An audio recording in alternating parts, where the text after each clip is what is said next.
तो जय हिंद मेरे दोस्तों। आज की कहानी दोस्तों पाकिस्तान से रिलेटेड कहानी है और बड़ी इंटरेस्टिंग कहानी है। तो सबसे पहले अपन स्टोरी सुन लेते हैं, इसके बाद डिस्कस करेंगे। तो आदाब, नमस्कार, गुड इवनिंग, सत श्रीकाल। एक बार फिर आप तमाम लोगों का स्वागत है क्राइम तक की कहानी के इस एपिसोड में। उम्मीद है पूरी फैमिली अच्छी होगी, अपना और अपनों का ख्याल रख रही होगी। ये सोचकर भी अजीब लगता है और आप भी इसको सोचिए कि एक तरफ एक देश जंग लड़ रहा है और पाकिस्तान का एक हिस्सा टूटने वाला, कटने वाला और उसके बाद एक अलग देश का जन्म होने वाला है।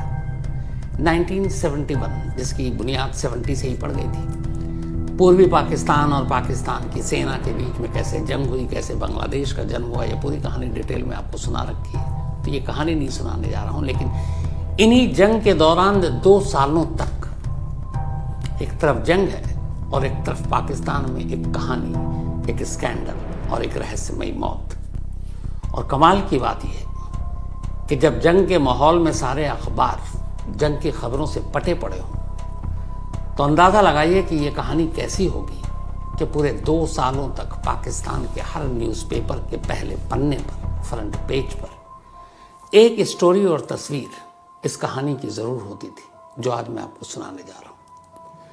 लगभग 2 सालों तक इस कहानी के तमाम पहलू और आलम ये था कि कई जगहों पर तो अखबार बांटने पर पाबंदी लगा दी गई थी, ताकि बच्चे इस अखबार में ये जो खबर छप रही है उसको न पढ़ पाए। पाकिस्तान के इतिहास का ये अब तक का सबसे बड़ा रहस्यमयी सेक्स स्कैंडल और एक सबसे रहस्यमयी मौत की कहानी है। कहानी 2 लोगों की, इनमें से एक बला की खूबसूरत और दूसरा हिंदुस्तान के तब के इलाहाबाद से माइग्रेट होकर बंटवारे के बाद पाकिस्तान गया एक शख्स, एक शायर, जिसके दोस्त फैज़ अहमद फैज़ जैसे शायर, जोश मलिहा बादी जैसे शायर, गुरु और दोस्त।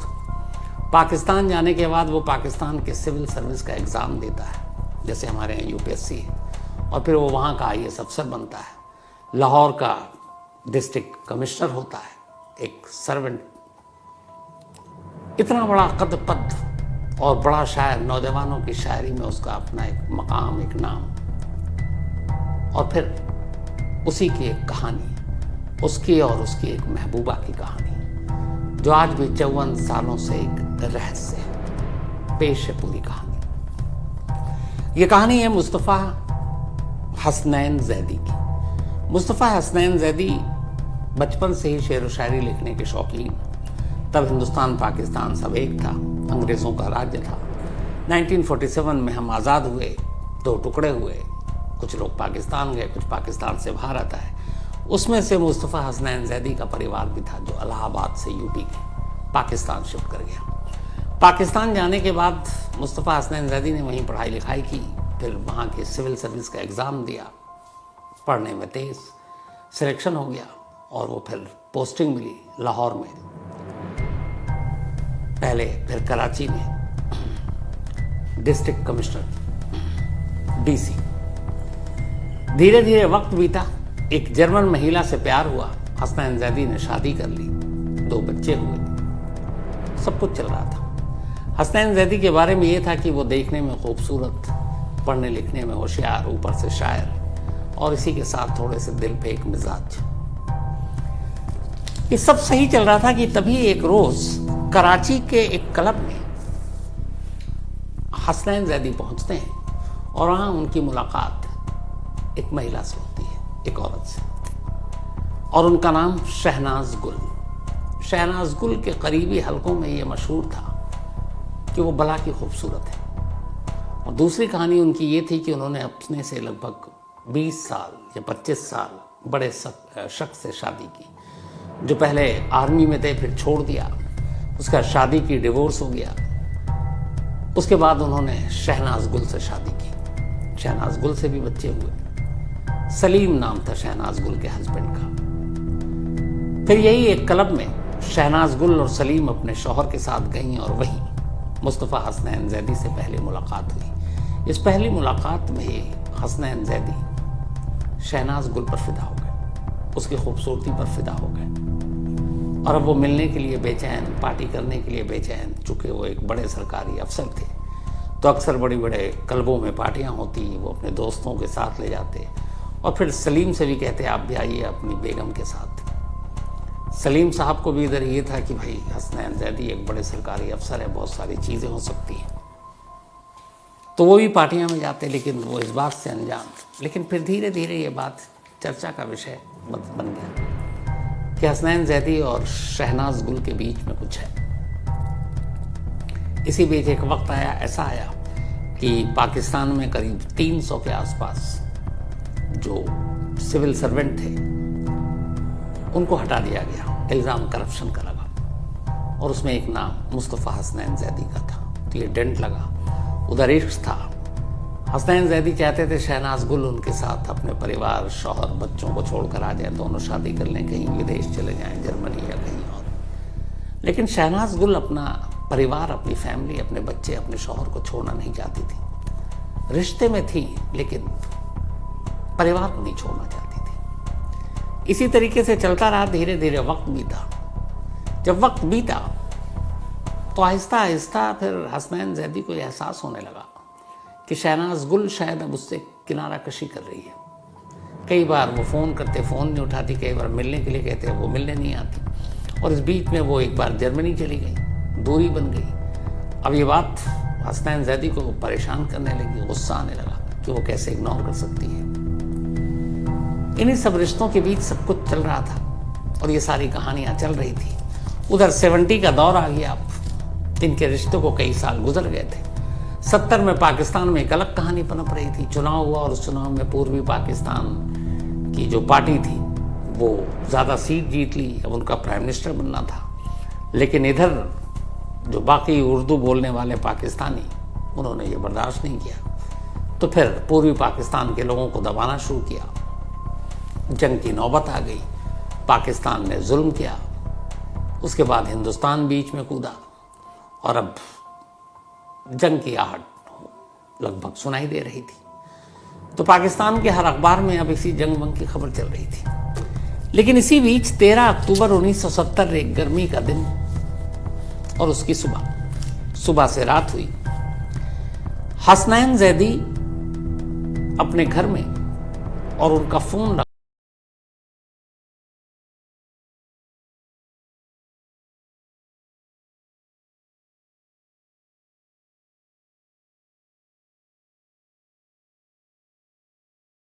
दफ्तर था, वहाँ फ़ोन कर दिया और कहा कि भाई ये नंबर है और इस नंबर पे लगातार घंटों से बिजी आ रहा, तो ज़रा आप देख लीजिए फ़ोन ख़राब तो नहीं है। तो टेलीफोन एक्सचेंज या दफ्तर वाले ने उसको चेक किया और बोला नहीं साहब फ़ोन ठीक है, ये इंगेज मतलब बिजी है। अब सामने वाला परेशान है, इतनी देर से घंटों से कौन बात कर रहा है। उधर हसनैन जैदी के घर पर कुछ लोग गए, फिर दस्तक दी दरवाजे पे, अंदर से आवाज़ दी, दरवाज़ा अंदर से बंद है, फ़ोन मिल नहीं रहा है।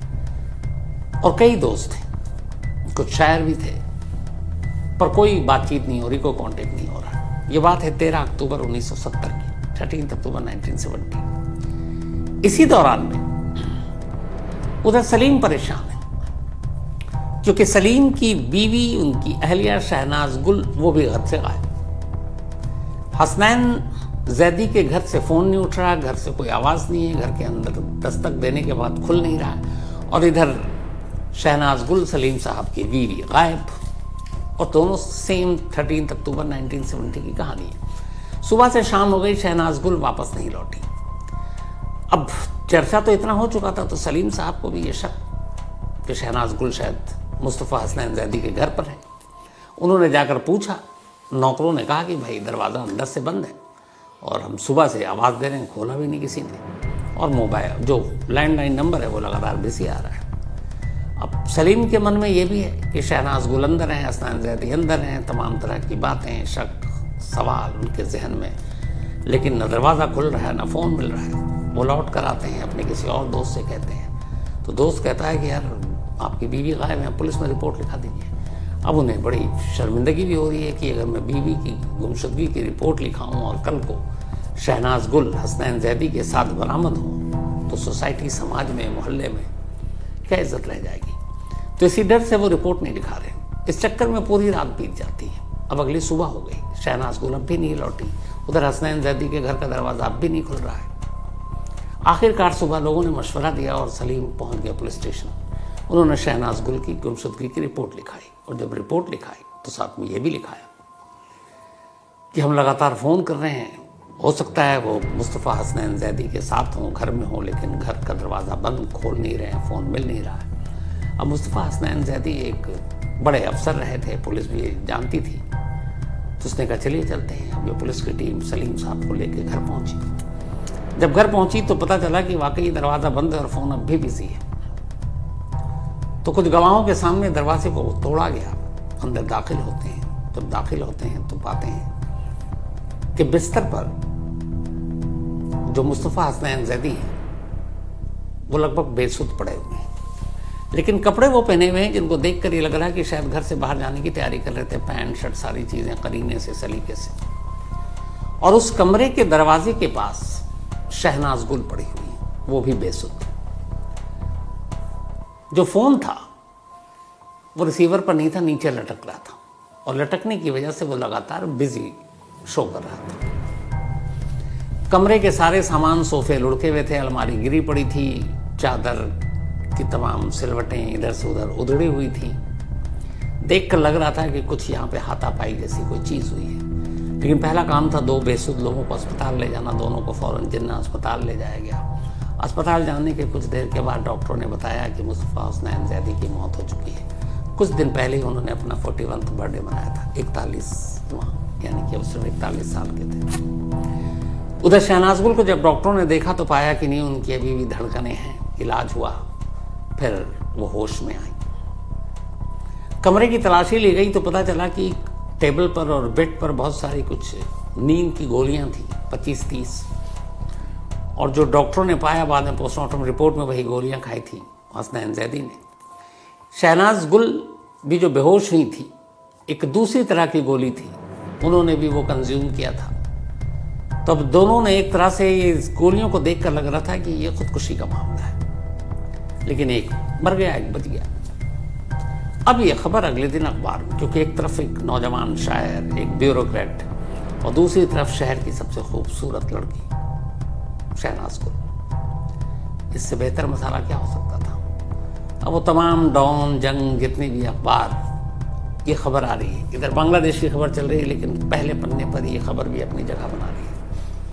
अब वहाँ कंपटीशन हो गया, कौन ज़्यादा तस्वीरें लाएगा, सारे फोटो घर की, अंदर की, बाहर की। और अब अलग अलग सवाल कि उस घर के अंदर सिर्फ 2 लोग, घर के सारे दरवाजे अंदर से बंद, एक की मौत, एक बेहोश, ये सुसाइड है, मर्डर है, कोई तीसरा था, इसके पीछे की कहानी क्या होगा। अब ये सारी बातें हो रही हैं। पुलिस ने भी अपनी जांच शुरू की, और पुलिस की शुरुआती थ्योरी यही थी कि शायद दोनों ने खुदकुशी करने की कोशिश की, एक की जान चली गई, एक बच गई। बड़ा सिंपल। क्यों? तो वो कहानी तो ऑलरेडी थी पब्लिक डोमेन में कि दोनों के बीच में इश्क था। लेकिन धीरे धीरे फिर इसमें पॉलिटिकल और बाकी सरकारों का भी इंटरेस्ट बढ़ा। अब उधर ये हो रहा है कि जंग में वो जो कहानियां चल रही हैं, पाकिस्तान के जुल्म सितम के, पाकिस्तानी सेना के पूर्वी पाकिस्तान में फिर भारत की एंट्री, तो एक तरह से नेगेटिव स्टोरी थी पाकिस्तानी हुक्मरानों के लिए। इधर एक हाई प्रोफाइल मौत, रहस्यमयी मौत, और ऊपर से एक सेक्स स्कैंडल टाइप। ये स्कैंडल बार बार क्यों कह रहा हूँ, ये आगे बताऊंगा। तो लोगों की अब दिलचस्पी इसमें बढ़ रही है, और अखबार ने भी भांप लिया लोगों का मूड। अब वो इस खबर को प्राथमिकता से छाप रहे हैं।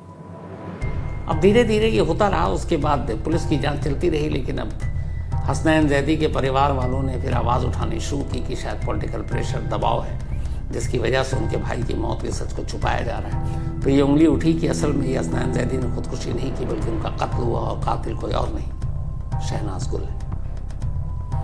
अब वो बहुत सारे तर्क दिए जाने लगे कि अगर एक ही तरह से खुदकुशी करनी थी तो दोनों ने एक ही दवा क्यों नहीं ली, शहनाज गुल ने अलग क्यों लिया, हसनैन जैदी ने अलग दवा क्यों ली, कमरे के अंदर कोई आया नहीं, कोई बाहर गया नहीं, वो दरवाजे पे क्यों, वो बिस्तर पर क्यों। और फिर अगर सुसाइड करने वाला शख्स कपड़े पहनकर तैयार नहीं होता, और उनके जिस तरीके से वो सूट बूट पहना हुआ था, ऐसा लग रहा था कि वो शायद घर के बाहर निकलने की तैयारी थी। तो एक निकलने वाला शख्स या कहीं जाने वाला शख्स अचानक बैठकर खुदकुशी करने की सोचे, ये दोनों कंट्राडिक्ट हो रही थी। तो इससे बहस हुई, मामला कोर्ट में गया। फिर कोर्ट ने पुलिस को हुक्म दिया कि आप 2 हफ्ते के अंदर अंदर इस केस की चार्जशीट दाखिल करें और पूरी रिपोर्ट दें। अब पुलिस के ऊपर दबाव आ गया। जब पुलिस के ऊपर दबाव आया और पुलिस ने देखा अखबारों में लोगों की राय, तो ये है कि नहीं भाई, ये सुसाइड नहीं, ये मर्डर है। अब पुलिस ने पहली बार कोर्ट के दखल के बाद हसनैन जैदी के घर की तलाशी लेने की कोशिश की। जब घर की तलाशी ली तो एक अलमारी से पुलिस को करीब 4000 पंफलेट मिले, छोटे छोटे इतने, जो छपवाए हुए थे। और उस पंफलेट में शहनाज गुल की तस्वीर थी, टॉपलेस, मतलब कमर के ऊपर कोई कपड़ा नहीं था। अब एक ब्यूरोक्रेट के घर से शहनाज गुल की तस्वीर, वो भी आधे न्यूड, एक तरह से भी टॉपलेस है, इसका मतलब क्या है? और ये 4000 पंफलेट क्यों छपवाए? अब पुलिस ने जब इसकी तफ्तीश की, कुछ करीबी लोगों से पूछताछ की, बात की, तो पता चला कि जब शहनाज गुल जर्मनी गई और फ़ोन उठाना बंद कर दिया और मिलना जुलना छोड़ दिया, तो फिर हसनैन जैदी को एहसास हुआ कि शायद शहनाज गुल की ज़िंदगी में कोई और आ गया है और इसीलिए अब वो उसे दरकिनार कर रही है। तब उन्होंने तय किया कि ऐसे नहीं छोड़ेंगे, इसे बदनाम कर देंगे। और उसके बाद उन्होंने एक प्रिंटिंग प्रेस से 4000 पैम्फलेट छपवाए और उसको उठाकर अपने घर के बॉक्स में रख दिया कि वक्त आने पर इसको बंटवाएंगे। बांटा एक भी नहीं था। और फिर उसी घर से एक डायरी मिली, जिस डायरी में लिखा था हसनैन जैदी ने कि शहनाज गुल पाकिस्तान की क्रिस्टीन किलर, बल्कि कराची की क्रिस्टीन किलर। क्रिस्टीन एक तरह की एक जासूस थी जिसके ब्रिटेन में उस वक्त बहुत सारे पॉलिटिकल कनेक्शन थे और इसी तरह की चीज़ें थी। तो उसने शहनाज गुल को भी क्रिस्टीन किलर का नाम दिया था कराची की। और वो 4000 तस्वीरें। अब जब ये 4000 तस्वीरें आई पैम्फलेट, फिर पुलिस को लगा कि ये शायद ब्लैकमेलिंग का केस हो सकता है। उधर कोर्ट का दबाव। 5 नवंबर 19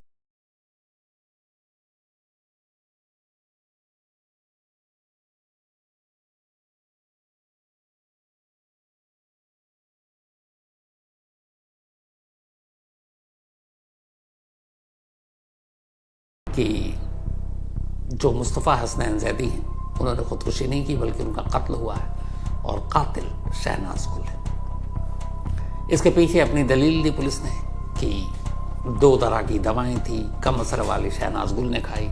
घर के अंदर से 4000 पैम्फलेट मिले, शहनाज गुल के खिलाफ जाते हैं। वो लेटर लिखा कि वो कराची की क्रिस्टीन किलर है। तो ये सारी चीज़ें इशारा करती हैं कि शहनाज गुल ही कातिल है। अब जैसे ही पुलिस ने गिरफ्तार किया, पाकिस्तान में एक तरह से भूचाल आ गया, क्योंकि पाकिस्तान के इतिहास में इतनी हाई प्रोफाइल स्टोरी, एक सेक्स स्कैंडल, 4000 पंफलेट्स, एक इतनी खूबसूरत एक ब्यूरोक्रेट,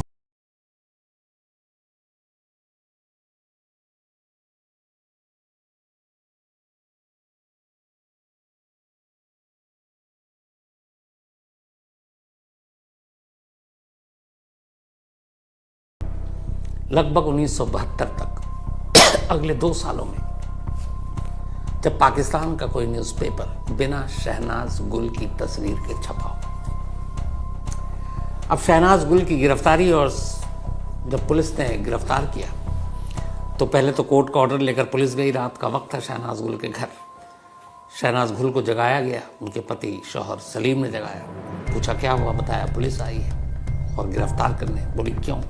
ने कहा कि कत्ल के इल्ज़ाम में। ये सुनते ही शहनाज गुल बेहोश हो गई। बेहोशी के आलम में पुलिस ले नहीं जा सकती थी, पहले होश में लाया गया, फिर ले जाया गया पुलिस स्टेशन। अब पुलिस स्टेशन में ले जाने के बाद ये पता चला कि वहाँ कोई फीमेल महिला पुलिस वाली है नहीं और वो एक फीमेल है। तो कानून लगभग हमारे और पाकिस्तान का एक है, क्योंकि अंग्रेज़ों की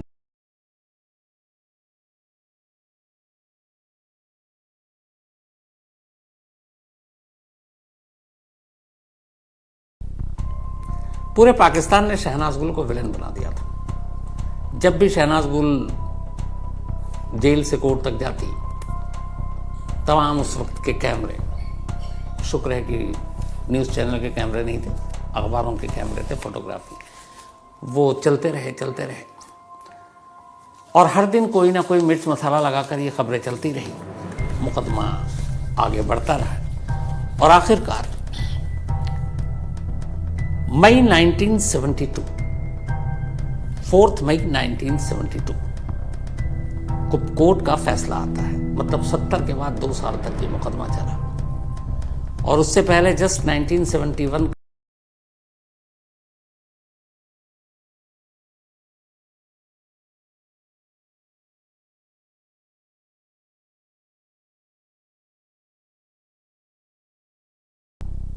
एक साथ फ्रंट पेज पे अब भी अपना जगह बनाएंगे।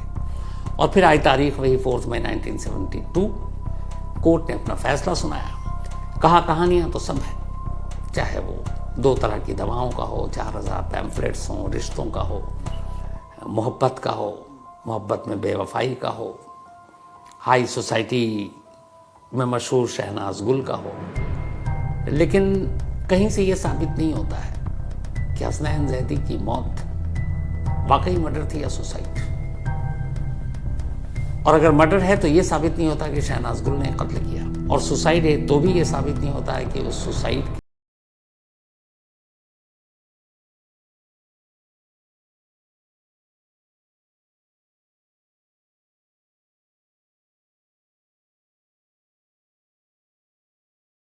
को अदालत ने शहनाज गुल को बरी कर दिया। अब पहली बार शहनाज गुल, जो अब तक इन 2 सालों में मीडिया के कैमरे का सामना कर रही हैं, दुपट्टे से, पल्लू से अपना चेहरा ढककर आना जाना, या अपने दोनों हाथों की कोहनी से, जिस दिन फैसला आया उस दिन वो कोर्ट से बाहर निकली। और कोर्ट से बाहर निकली, तमाम कैमरे, फोटोग्राफर के अब भी उनकी तरफ थे। पहली बार था जब शहनाज गुल ने दुपट्टे से या किसी और चीज से अपना चेहरा ढकने की कोशिश नहीं की। बाकायदा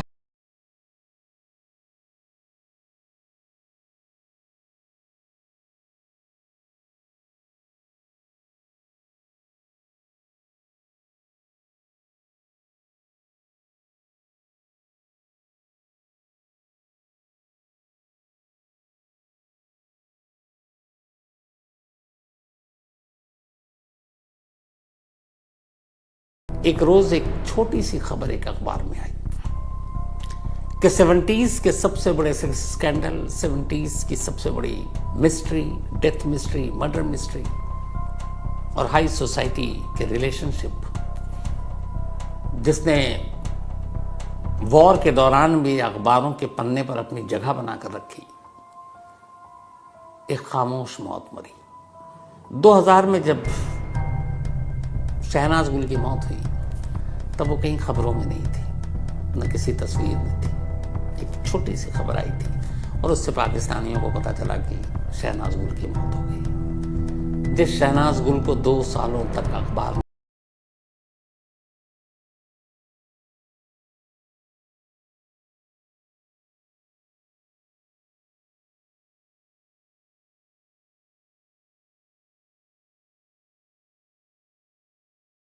पाकिस्तान में जो 2 तबका है वो मानकर चलता है कि हसनैन जैदी के कत्ल के पीछे एक गहरी साजिश थी। कुछ लोग इसके लिए शहनाज गुल को मानते हैं और कुछ लोग मानते हैं कि उस रात यानी 13 अक्टूबर 1970 को उस घर में हसनैन जैदी के इन दोनों के अलावा एक तीसरा शख्स था, और उस तीसरे शख्स ने इन दोनों को इतनी दवा दी थी धोखे से कि उसे लगा था कि ये दोनों मर जाएंगे, और फिर चुपचाप निकल गया। लेकिन वो तीसरा शख्स कौन था, वो तीसरा अजनबी कौन था, ये भी नहीं पता। उस कमरे में उस रात क्या हुआ ये भी नहीं पता। मौत की वजह क्या थी ये भी नहीं पता। उन 4000 पॉम्फलेट्स का आगे क्या होना था ये भी नहीं पता। तो बिना पते के इस सारी कहानी का अंजाम यही है कि आज भी कुछ नहीं पता। लेकिन आज भी इसे पाकिस्तान की सबसे बड़ी एक मिस्ट्री और स्कैंडल के तौर पर देखा जाता है। तो ये थी आज की कहानी खत्म। तो दोस्तों ये कहानी तो अपन ने सुन ली।